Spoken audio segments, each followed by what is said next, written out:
बृहस्पति देव की। हमारे प्यारे श्रोताओं, आज हम आपको इस वीडियो में सुनाएंगे बृहस्पतिवार व्रत कथा। तो चलिए स्टार्ट करते हैं। भारतवर्ष में एक प्रतापी और दानी राजा राज्य करता था। वह नित्य गरीबों और ब्राह्मणों की सहायता किया करता था। यह बात उसकी रानी को अच्छी नहीं लगती थी। वह न ही गरीबों को दान देती, न ही भगवान का पूजन करती थी और राजा को भी दान देने से मना किया करती थी। एक दिन राजा शिकार खेलने वन को गए हुए थे तो रानी महल में अकेली थी। उसी समय बृहस्पति देव साधु वेश में राजा के महल में भिक्षा लेने के लिए गए और भिक्षा मांगी। रानी ने भिक्षा देने से इनकार किया और कहा, हे साधु महाराज, मैं तो दान पुण्य से तंग आ गई हूँ। मेरा पति सारा धन लुटाते रहते हैं। मेरी इच्छा है कि हमारा सारा धन नष्ट हो जाए, फिर न रहेगा बाँस, न बजेगी बाँसुरी। साधु ने कहा, देवी तुम तो बड़ी विचित्र हो।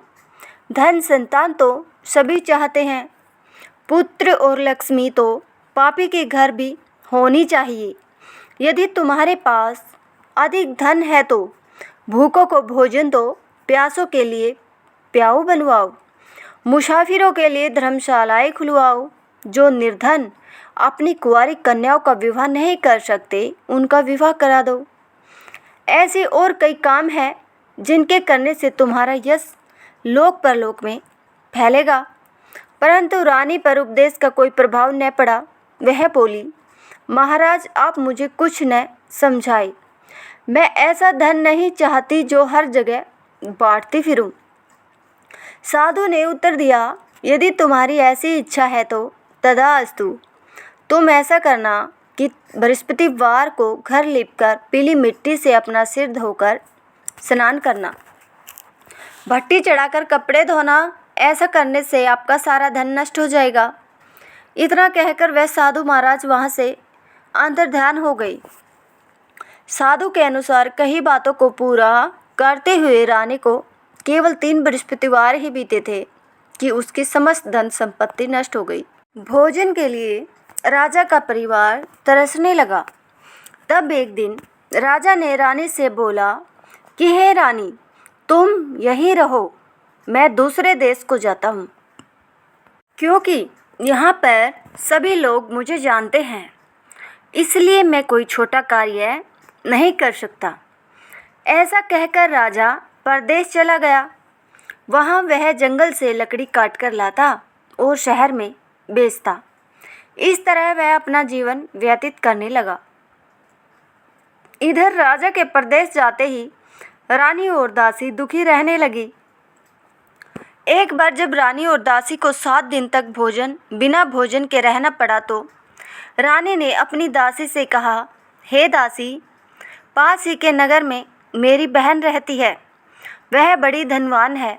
तू उसके पास जा और कुछ ले आ, ताकि थोड़ी बहुत गुजर बसर हो जाए। दासी रानी की बहन के पास गई। उस दिन गुरुवार था और रानी की बहन उस समय बृहस्पतिवार व्रत की कथा सुन रही थी। दासी ने रानी की बहन को अपनी रानी का संदेश दिया, लेकिन रानी की बड़ी बहन ने कोई उत्तर नहीं दिया। जब दासी को रानी की बहन से कोई उत्तर नहीं मिला तो वह बहुत दुखी हुई और उसे क्रोध भी आया। दासी ने वापस आकर रानी को सारी बात बता दी। सुनकर रानी ने अपने भाग्य को कोसा। उधर रानी की बहन ने सोचा कि मेरी बहन की दासी आई थी, परंतु मैं उससे नहीं बोली, इससे वह बहुत दुखी हुई होगी। कथा सुनकर और पूजन समाप्त करके वह अपनी बहन के घर आई और कहने लगी, हे बहन, मैं बृहस्पतिवार का व्रत कर रही थी। तुम्हारी दासी मेरे घर आई थी, परंतु जब तक कथा होती है तब तक न तो उठते हैं और न ही बोलते हैं, इसलिए मैं नहीं बोली। कहो दासी क्यों गई थी? रानी बोली, बहन, तुमसे क्या छिपाऊं, हमारे घर में खाने तक को अनाज नहीं था। ऐसा कहते कहते रानी की आंखें भर आई। उसने दासी समेत पिछले 7 दिनों से भूखे रहने तक की बात अपनी बहन को विस्तार पूर्वक सुना दी। रानी की बहन बोली, देखो बहन, भगवान बृहस्पति देव सबकी मनोकामना को पूर्ण करते हैं। देखो, शायद तुम्हारे घर में अनाज रखा हो। पहले तो रानी को विश्वास नहीं हुआ, पर बहन के आग्रह करने पर उसने अपनी दासी को अंदर भेजा तो सचमुच अनाज से भरा एक घड़ा मिल गया। यह देखकर दासी को बड़ी हैरानी हुई।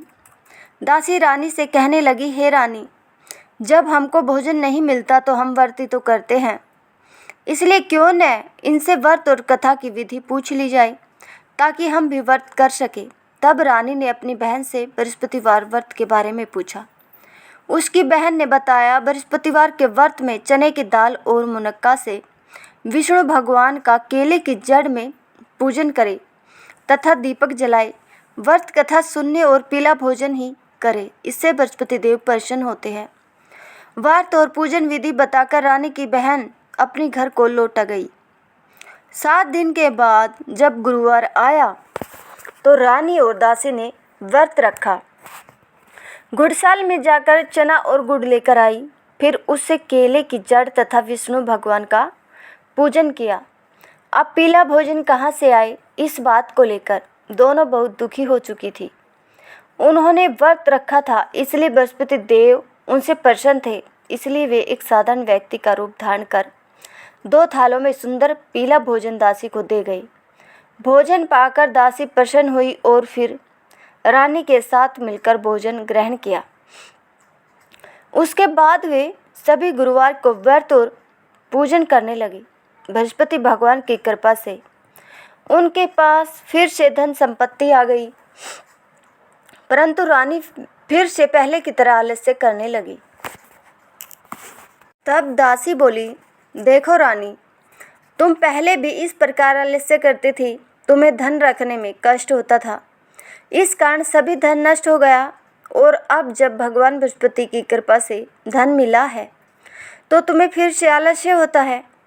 दासी को समझाते हुए दासी कहती है, रानी को समझाते हुए दासी कहती है कि बड़ी मुसीबतों के बाद हमने यह धन पाया है, इसलिए हमें दान पुण्य करना चाहिए, भूखे मनुष्य को भोजन कराना चाहिए और धन को शुभ कार्यों में खर्च करना चाहिए, जिससे तुम्हारे कुल का यश बढ़ेगा, स्वर्ग की प्राप्ति होगी और पितृ प्रसन्न होंगे। दासी की बात मानकर रानी अपना धन शुभ कार्यों में खर्च करने लगी, जिससे पूरे नगर में उसका यश फैलने लगा। एक दिन राजा दुखी होकर जंगल में एक पेड़ के नीचे आसन जमाकर बैठ गया। वह अपनी दशा को याद करके व्याकुल होने लगा। बृहस्पतिवार का दिन था। एकाएक उसने देखा कि निर्जन वन में एक साधु प्रकट हुए। वह साधु वेश में स्वयं बृहस्पति देवता थे। लकड़हारे के सामने आकर बोले, हे लकड़हारे, इस सुनसान जंगल में तू चिंता मगन क्यों बैठा है? लकड़हारे ने दोनों हाथ जोड़कर प्रणाम किया और उत्तर दिया, महात्मा जी, आप सब कुछ जानते हैं, मैं क्या कहूँ? यह कहकर रोने लगा और साधु को अपनी आत्मकथा सुनाई। महात्मा जी ने कहा, तुम्हारी स्त्री ने बृहस्पतिवार के दिन बृहस्पति देव भगवान का निरादर किया है, जिसके कारण रुष्ट होकर उन्होंने तुम्हारी यह दशा कर दी है। अब तो चिंता को दूर करके मेरे कहने पर चलो तो तुम्हारे सब कष्ट दूर हो जाएंगे और भगवान पहले से भी अधिक संपत्ति देंगे। तुम बृहस्पति के दिन कथा किया करो। 2 पैसे के चने मुनक्का लाकर उसका प्रसाद बनाओ और शुद्ध जल से लोटे में शक्कर मिलाकर अमृत तैयार करो। कथा के पश्चात अपने सारे परिवार और सुनने वाले प्रेमियों में अमृत व प्रसाद बांटकर आप भी ग्रहण करो। ऐसा करने से भगवान तुम्हारी सभी मनोकामनाएं पूरी करेंगे। साधु के ऐसे वचन सुनकर लकड़हारा बोला, हे प्रभु, मुझे लकड़ी बेचकर इतना पैसा नहीं मिलता जिससे भोजन के उपरांत कुछ बचा सकूं। मैंने रात्रि में अपनी पत्नी को व्याकुल देखा है। मेरे पास कुछ भी नहीं है जिससे मैं उसकी खबर मंगा सकूं। साधु ने कहा, हे लकड़हारे, तुम किसी बात की चिंता मत करो। बृहस्पति के दिन तुम रोजाने की तरह लकड़ियाँ लेकर शहर को जाओ। तुमको रोज से दुगना धन प्राप्त होगा। जिससे तुम भली भांति भोजन कर लोगे तथा बृहस्पति देव की पूजा का सामान भी आ जाएगा। इतना कहकर साधु अंतर्ध्यान हो गए। धीरे धीरे समय व्यतीत होने पर फिर वही बृहस्पतिवार का दिन आया। लगड़ारा जंगल से लकड़ी काटकर किसी शहर में बेचने गया। उसे उस दिन से और अधिक धन पैसा मिला। राजा ने चना गुड़ आदि लाकर गुरुवार का व्रत किया। उस दिन से उसके सभी क्लेश दूर हुए। परंतु जब दोबारा गुरुवार का दिन आया तो बृहस्पतिवार का व्रत करना भूल गया। इस कारण बृहस्पति भगवान नाराज हो गए। उस दिन उस नगर के राजा ने विशाल यज्ञ का आयोजन किया तथा शहर में यह घोषणा करा दी कि कोई भी मनुष्य अपने घर में भोजन न बनावे न आग जलावे। समस्त जनता मेरे यहाँ भोजन करने आई। इस आज्ञा को जो न मानेगा उसे फांसी की सजा दी जाएगी। इस तरह की घोषणा संपूर्ण नगर में करवा दी गई। राजा की आज्ञा अनुसार शहर के सभी लोग भोजन करने गए, लेकिन लगड़ारा कुछ देर से पहुंचा, इसलिए राजा को उसको अपने साथ घर लिवा ले गए और ले जाकर भोजन करा रहे थे तो रानी की दृष्टि उस खूंटी पर पड़ी जिस पर उसका हार लटका हुआ था। वह वहां पर दिखाई नहीं दिया। रानी ने निश्चय किया कि मेरा हार इस मनुष्य ने चुरा लिया है। उसी समय सिपाहियों को बुलाकर उसको कारागार में डलवा दिया गया। जब लगड़ारा कारागार में पड़ गया और बहुत दुखी होकर विचार करने लगा कि न जाने कौन से पूर्व जन्म के कर्म से मुझे यह दुख प्राप्त हुआ है, और उसी साधु को याद करके रोने लगा जो कि जंगल में मिला था। उसी समय तत्काल बृहस्पति देव साधु के रूप में प्रकट हुए और उसकी दशा को देखकर कहने लगे, हे मूर्ख, तूने बृहस्पति देव की कथा नहीं करी, इस कारण तुझे दुख प्राप्त हुआ है। आप चिंता मत कर। बृहस्पतिवार के दिन कारागार के दरवाजे पर 4 पैसे पड़े मिलेंगे। उनसे तू बृहस्पति देव की पूजा करना, तेरे सभी कष्ट दूर हो जाएंगे। बृहस्पति के दिन उसे 4 पैसे मिले। लगड़ारे ने कथा कही। उसी रात्रि को बृहस्पति देव ने उस नगर के राजा को स्वप्न में कहा, हे राजा, तुमने जिस आदमी को कारागार में बंद कर दिया है वह निर्दोष है, वह राजा है, उसे छोड़ देना। रानी का हार उसी खूंटी पर लटका है। अगर तू ऐसा नहीं करेगा तो मैं तेरे राज्य को नष्ट कर दूंगा। इस तरह रात्रि के स्वप्न को देखकर राजा प्रातःकाल उठा और खूंटी पर हाथ देकर लगड़ारे को बुलाकर क्षमा मांगी तथा लगड़ारे को योग्य सुंदर वस्त्र आभूषण देकर विदा कर दिया। बृहस्पति देव की आज्ञानुसार लगड़ारा अपने नगर को चला गया। राजा जब अपने नगर के निकट पहुंचा तो उसे बड़ा आश्चर्य हुआ। नगर में पहले से अधिक बाग, तालाब, कुएं तथा बहुत सी धर्मशाला, मंदिर आदि बन गए थे।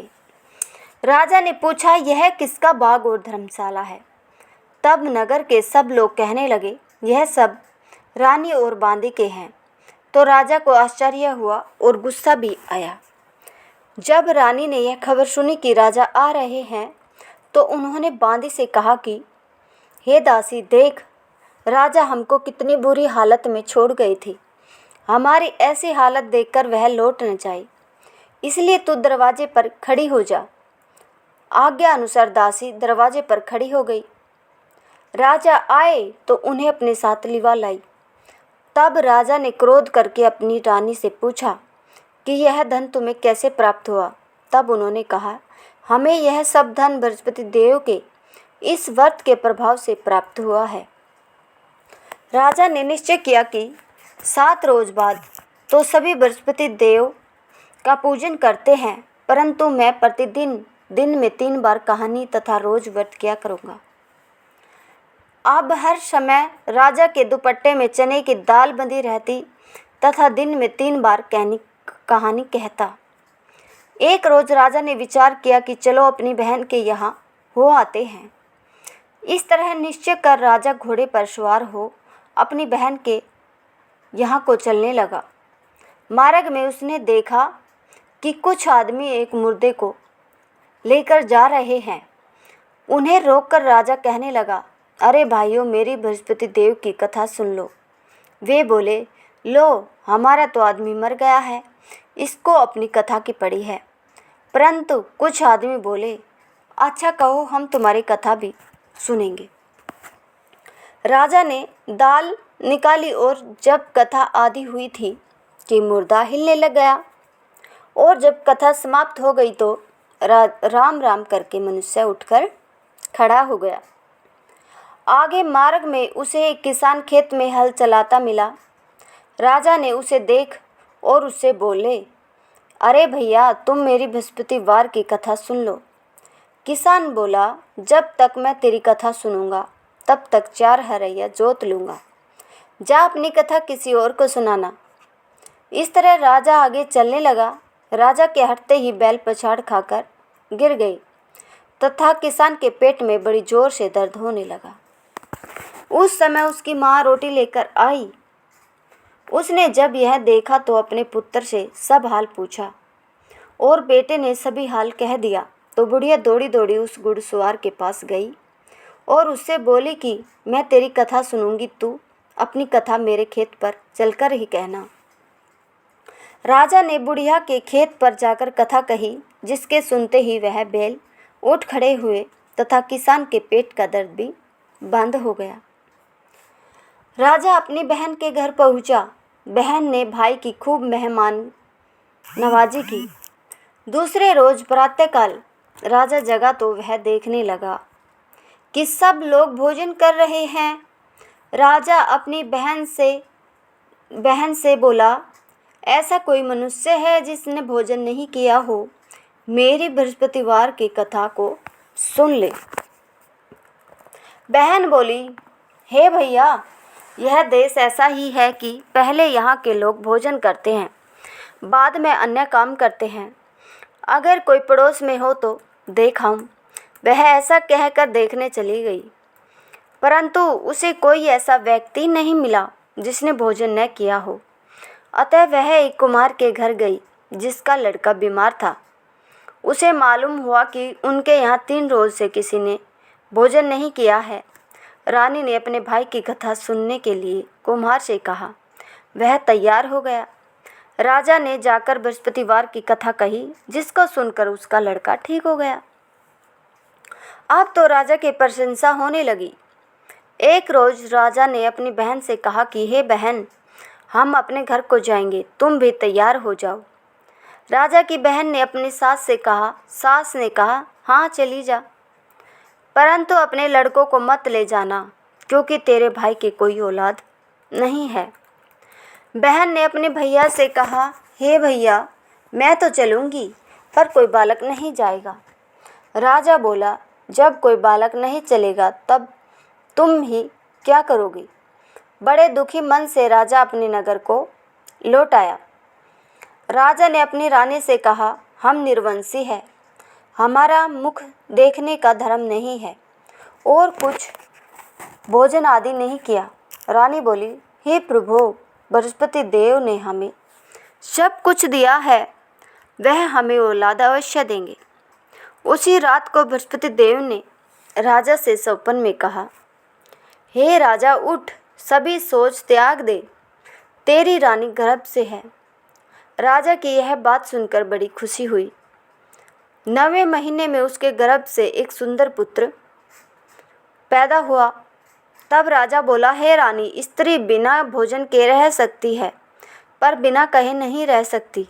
जब मेरी बहन आवे तो मुझसे कुछ भी मत कहना। रानी ने सुनकर हाँ कर दी। जब राजा की बहन ने यह शुभ समाचार सुना तो वह बहुत खुश हुई तथा बधाई लेकर अपने भाई के यहाँ आई। तभी रानी ने कहा, घोड़ा चढ़कर तो नहीं आई, गधा चढ़ी आई। राजा की बहन बोली, भाभी, मैं इस प्रकार न कहती तो तुम्हें औलाद कैसे मिलती? बृहस्पति देव ऐसे ही हैं, जैसी जिनके मन में कामनाएं हैं, सभी को पूर्ण करते हैं। जो सद्भावना पूर्वक बृहस्पतिवार का व्रत करता एवं कथा पढ़ता है वह अथवा सुनता है, दूसरों को सुनाता है, बृहस्पति देव उसकी सभी मनोकामनाएं पूर्ण करते हैं। बोलो जय बृहस्पति देव की। अगर आपको यह कथा पसंद आई हो तो इस वीडियो को ज़्यादा से ज़्यादा शेयर करें। कथा सुनने के लिए आप लोगों का हम बहुत बहुत धन्यवाद करते हैं।